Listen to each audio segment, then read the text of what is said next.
In just a moment, we're going to be speaking to Olly Barratt, our correspondent in London. And in fact, I believe Olly joins us now. And you know, Olly, watching this incredible display, it's absolutely awesome to watch. And we can't help but remember the last time we saw such a beautiful display, and that was when the Queen celebrated her Platinum Jubilee just earlier this year. Is it a very different day, or is there, in a way, that sense of celebration for a remarkable woman who served her country well?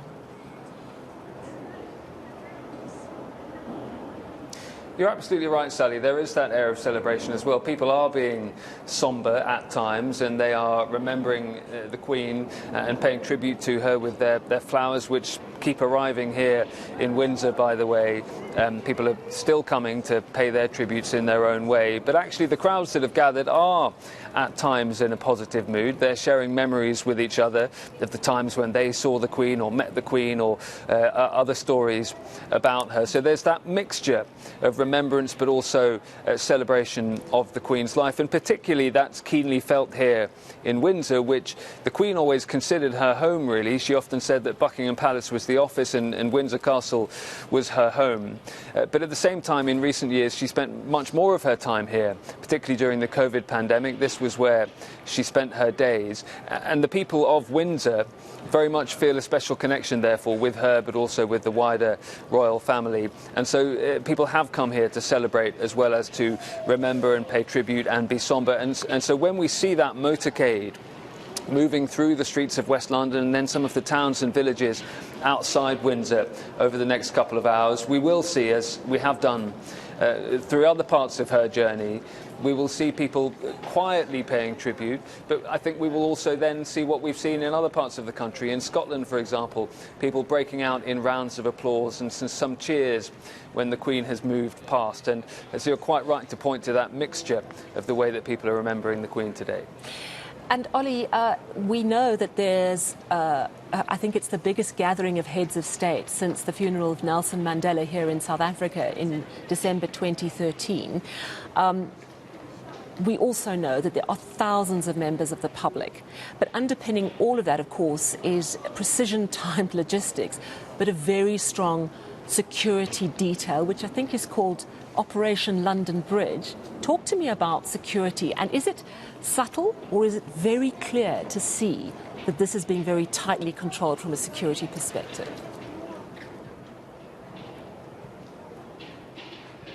It's very visible indeed in many respects. There are police officers absolutely everywhere in London and here in Windsor. They've been drafted in from all over the country. I'm not sure if you can see behind me.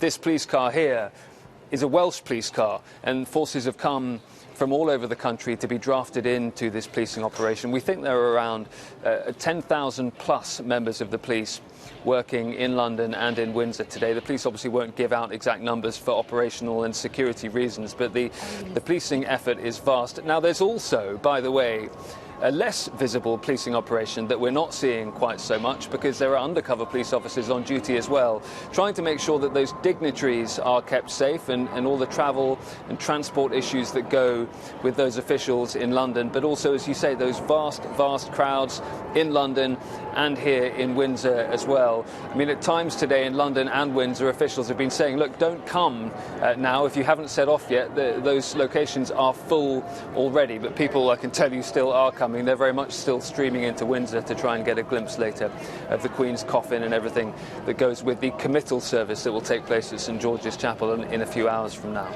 Yeah, talk to us about the process from here, because we know, those of us not familiar with London and distances to Windsor, for example, we know that the procession is on its way to Hyde Park Corner and to the Wellington Arch, and from there the royal hearse will take her coffin to Windsor, which is west of London. Just give me the distances and how long it's all expected to take. Yeah, so Sally, where I am now, just outside Windsor Castle, we're about 24 miles or thereabouts from Westminster Abbey, where the Queen has recently left in that hearse, now pulled by on a state gun carriage. It will be transferred to that hearse, which will drive that journey of around 20 miles here to Windsor. Now, in the Queen's motorcade, when she was still with us, that would be a very fast journey indeed. She'd be raced through the streets of West London onto the M4 motorway, and here within moments, really. But it's going to take a couple of hours this afternoon because it's going to move slowly so that people can gather in those towns and villages between London and Windsor to pay their respects. As I say, these are people who've often seen the Queen's motorcades and other motorcades belonging to members of the royal family over the years, and this will be their final chance to pay their respects to her coffin as it moves past. And then when it reaches the grounds, the outside of the grounds of Windsor Castle, another royal procession behind it will start. So we'll again see senior members of the royal family walking behind the hearse as it moves up to the grounds of Windsor Castle and St George's Chapel, where we'll have that committal service described as a slightly more personal affair than the funeral itself. Various elements of it that were personal to the Queen. Russian Kontakion of the Departed is one of the hymns. Prince Philip chose that for his funeral, so that's just an example of one of the personal elements of that service. And then later in the evening there will be a private burial ceremony, so the cameras will be allowed in for the committal service. We'll all see that. We will not be allowed to see the private burial service, which will take place here in Windsor later this evening with the members of the royal family in attendance. And Ollie, just on our screen right now, we can see the sailors, 142, who are walking alongside the gun carriage, which is carrying the coffin. Interestingly, it dates back to Queen Victoria, her funeral in 1901. Horses were actually meant to move that gun carriage, which weighs more than 2 tons.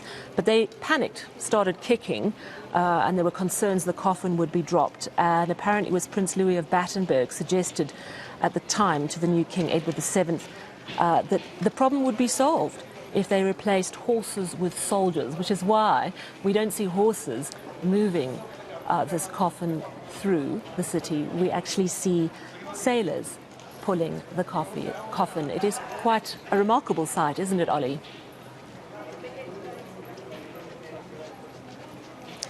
And it's an example of how many of these royal traditions spring up from something that you wouldn't expect and then stay with us for decades, if not centuries afterwards. It's not an easy feat what those sailors are doing at the moment, and that's why you have many of them in front of the coffin, but also many of them behind the coffin to essentially make sure that they can keep it in the right balance to move through the streets, because it is, as you say, it's heavy on the back of that gun carriage. And then we'll see it transferred to the hearse so then it can drive here to Windsor. And just another example of one of the elements of today that has had that strong military connection as well. The Queen, of course, the Commander-in-Chief of the British military forces, and time after time you hear of the servicemen and women taking part in these events saying that they're just incredibly proud to be playing a part in her final goodbye. And we've heard a lot about the Queen's final journeys in recent days since she died 10 days or so ago, but this time we really are seeing her final journey now as she makes her way back to Windsor Castle for that burial later today alongside Prince Philip, her late husband. And today ends the official 10 days of mourning. Today is a bank holiday in the United Kingdom. From tomorrow, is it all over? Are there more events, ceremonies that are going to take place intermittently in the coming days? Intermittently there will be, yes. You'll see individual churches and communities getting together at times to pay their respects in different ways and hold services and charity events and all that kind of thing. But effectively much of the country gets back to business as usual on Tuesday. Today's been an interesting one because some businesses have decided to close, others have decided to stay open. We've seen things like hospital appointments at times being postponed because NHS bosses want their employees to be able to pay their respects to the Queen and take part in watching the funeral ceremonies and the committal service as well. I mean, there's an element of controversy about that because some people who were due to work today now won't be getting paid, and that's not easy for workers in a time of a cost of living crisis. But yes, Tuesday, for the most part, things are back to normal in the UK, and we're going to see, for example, the business of government get up and running pretty quickly. We're told that in the next 4 days, the government's going to announce something like what it would announce in terms of policy and announcement and taxes and all that kind of thing over a 2 or 3 week period. The government is really going to be getting moving after this period in which it's really been at a standstill because out of respect for the Queen and the mourning period. The government hasn't been fully operational. We saw over the weekend Liz Truss, for example, the new Prime Minister, held a number of bilateral meetings with leaders in Downing Street, but much more limited than would normally have been the case, especially given all the leaders that are currently in the UK. And once those meetings had taken place with the leaders of Australia and New Zealand and Canada, we didn't get readouts, we didn't get photographs, we didn't see press conferences, and all of that will be able to start running again when it comes to the government from Tuesday.